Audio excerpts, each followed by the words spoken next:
Good morning. I've been out here for quite a while, actually since about 3 a.m. Walking around this sad ass place. Got me a cup of Joe. I'm telling you, McDonald's. This high price, nasty ass shit doesn't compare. Again, we're gonna keep on with this series of the crappy underbelly of Maryland.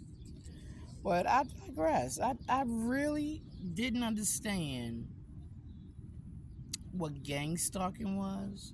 And I sure as hell did not understand the meaning of domestic violence. Even though I know it didn't mean anything particularly physical all the time, I just didn't understand it was like a piece of seafood wrapped in bacon. Oh, it looks so lovely, and it tastes so good. You'd be like, oh my God, I can't just eat one when you should have ate none. It never occurred to me that the man I was with for that long a time hated me and had taught my child to hate me. It didn't occur to me.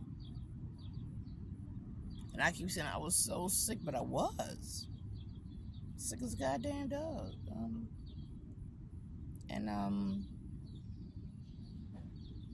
Hearing that people saying that the last thing my sister said about me was that she tried. And I'm thinking to myself, she tried what? I'm only 18 months younger than her. What the fuck she tried? And on who? For what? She acted as if I was the emotional baggage of a crappy child when I was growing up. No, me and Jerry lived in the same house. I was Jerry's friend, but Jerry wasn't mine. Don't anybody get that?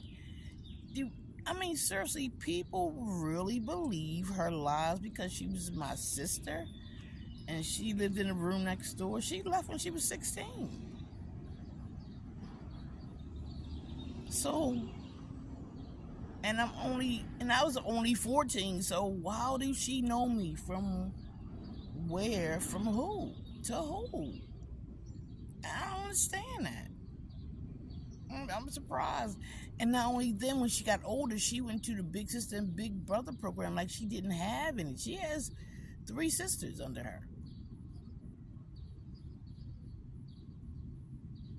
So, and I don't think she grew up with any of us. She grew up with me, but, like I said, only until I was like 14 or 15 years old. I saw her over the years, and I was always Team Jerry. She was never Team Teller. But I don't understand why people think she know me any better than my Aunt Lizzie, who never spent any time on me until I was about 22. Or my Aunt Dot, who never spent any time with me until I was like 35. And even my cousin and sister Vicky. We were always together, but only like I might see her once every month, maybe. Sometimes twice, and that was a lot that I saw any particular family. That was a lot. So, and that's why I would say I was with her more than anybody, but that's it. It was no more to that, and it just amazed me when people say family and proximity and blah, blah, blah. People think they know your whole life story, and when they tell it that it's true and factual, it's not. I know more about them than they know about me. I loved them. I paid attention to their lives. They never paid attention to mine because they did. They knew that I was sickly all my life. And when they keep trying to do this emotional trauma shit as a child, it's ridiculous. Where them psychiatrists at? Where them counselors at? I like to meet them sons of bitches because I really was hallucinating.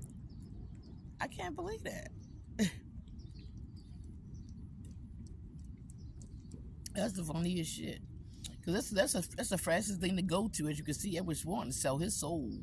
And so does Joseph Twelmo. So that's the easy thing to go to, is being crazy. No, nigga, I'm mentally ill. I had thyroid problems all my life, pituitary problems.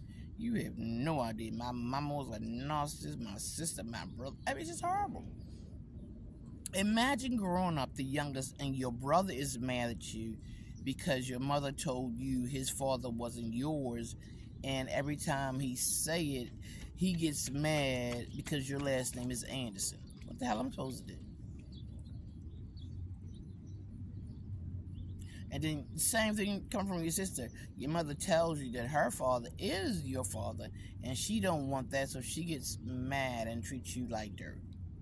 So you the little sister. You're not in between them. You're at the end. And they pay no attention to you but that. So every time you come around, somebody say something about you or something like that, they just angry at you. And they just spit on you everywhere you go. And I'm telling them, day your mama died, she never corrected neither one of them. So 2021, I got that DNA test, and yes, Bonky Rodney Drummond is my father, which I've always suspected to be true. And in all the 50-something years I've been around that man, it might have been 2 hours, the combination of all the time I spent with him. We didn't spend days and weeks and lives and stuff like that. I would go over his house, and they would put me in a room, and they would go do their thing. So it wasn't like we were always together. I might have been there with him for 24, 48 hours, stayed the night and everything, had dinner and everything. The only thing I probably had with them was probably the dinner. Everything else, I was by myself. Sitting in the living room. When they outside, I would hear Ingrid and Jerry and Vanessa all outside playing, and got the water hose and babies sitting on and all kind of stuff. And I'm sitting in the living room by myself. Sometimes there might be a TV in one of the rooms. The good thing was the fan on. I don't even think they had air conditioning back in those apartments. I don't even know. I'm not sure, was this the Emerson Village where Florence lived, or North Avenue where the A&P was? I don't know. I did go to both those houses and several other houses to stay with them, but I wasn't with them. I just was there. So, and the same with Pat family. I don't know Pat family. I didn't know his cousin Yolanda and her mother, Sarah. I wouldn't know the rest of them to spit on them. They probably my cousins. They probably walk around here putting the to me too. And they my cousins. They know who the hell I am, and I don't know who they are. So I mean, you don't think you know somebody because they say they are, and they're your sister. They did this. My sister took me to the hairdressers one time. Sick until we went to it. It was cool, and that was it. And after that, I learned how to do my own damn hair. I learned how to cut it. I know how to do every cut. I can put a weave in it. I can do all those things. I don't do those things, but I could. You learn on your own. So the reason for this commentary this morning is people not only sugarcoat things, people outright fucking lie. Who's to say I'm not lying? I don't give a fuck. I ain't trying to prove not one thing, because every record I put on here proves everything I need to prove. Yes, Edward Swanton stole from me. Joseph Twama stole from me. John Falk falsified records.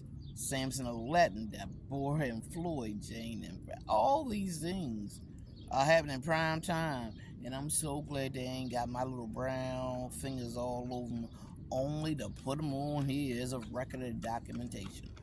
They were written by Ascension St. Agnes Hospital in Baltimore, Maryland, and Medicare, the state, the federal government. Those two entities wrote both and all the documents that prove everything I said.